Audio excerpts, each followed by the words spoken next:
मित्रांनो, विचार करा, जर तुम्ही सलग 30 दिवस स्वतःवर पूर्ण ताबा ठेवला, म्हणजेच शरीरातून काहीही रिलीज नाही केलं, तर तुमच्या शरीराच्या आत नक्की काय घडेल? खरंच तुमची शक्ती सुपरमॅनसारखी वाढेल की शरीराच्या आत काहीतरी मोठी गडबड सुरू होईल? हो, मला माहीत आहे, तुम्ही समजलाच असाल. दरवर्षी नोव्हेंबर महिना आला की सोशल मीडियावर एक ट्रेंड जोरात सुरू होतो, नो नट नोव्हेंबर. तरुण मुलांना वाटतं की 1 महिना कंट्रोल केला की एनर्जी गगनाला भिडेल आणि टेस्टोस्टेरॉन लेवल एकदम हाय होईल. पण यामागचं खरं सत्य काय आहे? याच्यामागचं विज्ञान काय सांगतं? हे समजून घेणं खूप महत्त्वाचं आहे. म्हणूनच हा व्हिडिओ शेवटपर्यंत नक्की बघा, कारण आज मी तुम्हाला अगदी सोप्या मराठी भाषेत या नो नट नोव्हेंबर मागचं खरं वैज्ञानिक सत्य सांगणार आहे. चला तर मग लगेच सुरू करूया. 1. नो नट नोव्हेंबर म्हणजे नक्की काय? तर सगळ्यात आधी हे समजून घेऊया की हा नो नट नोव्हेंबरचा प्रकार काय आहे. सोप्या भाषेत सांगायचं तर हा एक 30 दिवसांचा चॅलेंज आहे. 1 नोव्हेंबर ते नोव्हेंबर 30 दरम्यान तुम्हाला कोणत्याही प्रकारे वीर्य रिलीज करायचं नसतं. मग ते हस्तमैथून असो, सेक्स असो किंवा दुसरं काहीही. म्हणजे पूर्ण 1 महिना तुम्ही स्वतःला कंट्रोल मोडवर टाकता. लोकांना वाटतं की यामुळे स्पर्म साठून राहील, शरीरात ताकद वाढेल आणि आपण हल्क बनू. पण मित्रांनो, वास्तव काही वेगळंच असतं. 2. शरीरात होणारे सुरुवातीचे बदल आणि हॉर्मोन्सचा खेळ. आता पाहूया की जेव्हा तुम्ही अचानक हे रिलीज करणं बंद करता तेव्हा शरीरात काय होतं.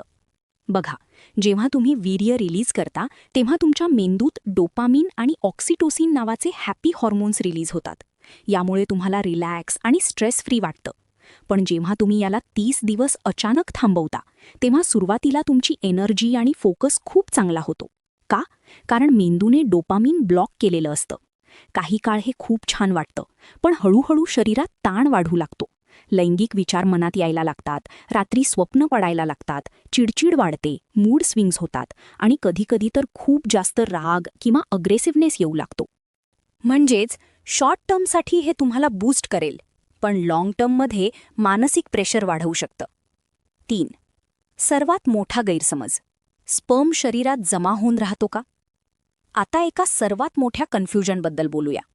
अनेकांना वाटतं की 30 दिवस रिलीज नाही केलं तर स्पर्म आतमध्ये साठून राहील किंवा गोठून जाईल.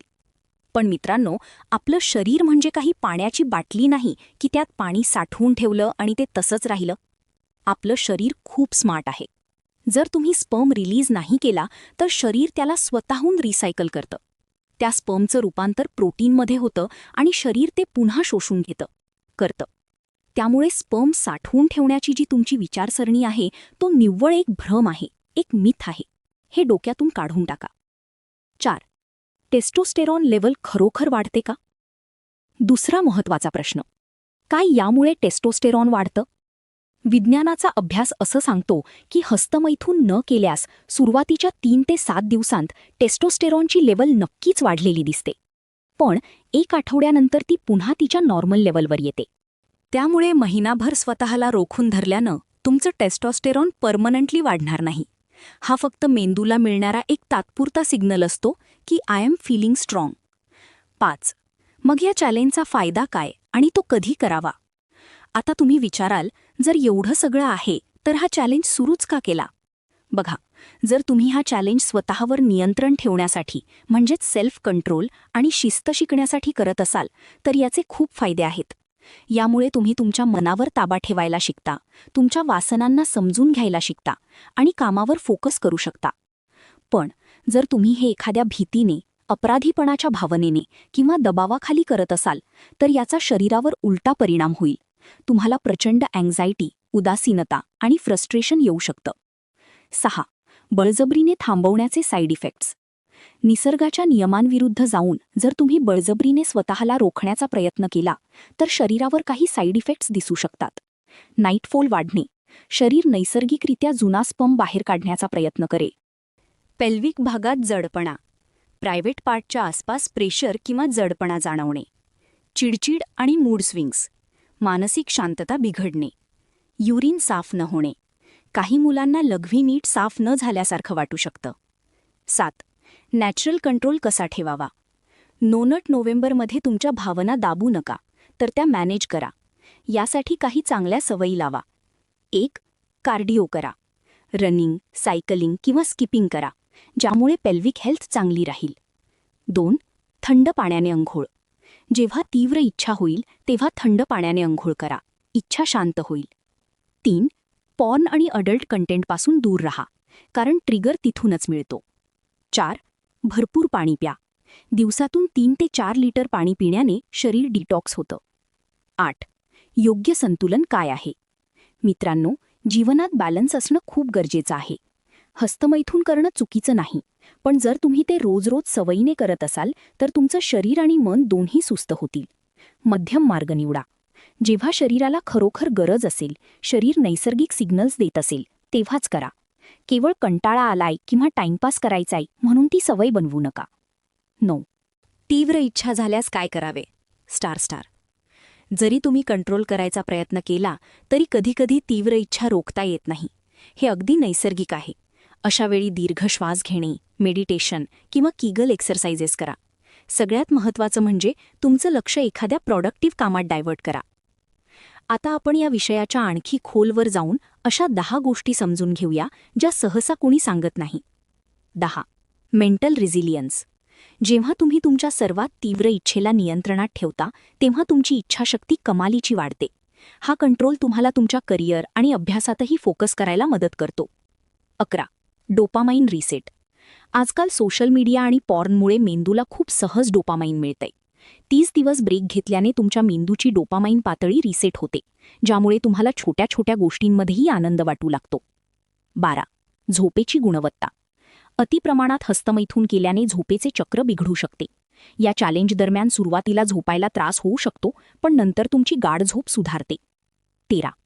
स्क्रीन टाईम आणि digital detox. No nut November यशस्वी करायचा असेल तर फोनचा वापर कमी करावाच लागतो. त्यामुळे नकळतपणे तुमचा स्क्रीन टाईम कमी होतो आणि डोळ्यांना आराम मिळतो. 14. त्वचा आणि केसांचं मिथक. अनेक ब्लॉग सांगतात की वीर्य वाचवल्याने चेहऱ्यावर ग्लो येतो आणि केस गळती थांबते. पण विज्ञानानुसार त्वचा आणि केसांचे आरोग्य तुमच्या डाएट आणि जेनेटिक्सवर अवलंबून असते, नट रिलीज करण्यावर नाही. 15.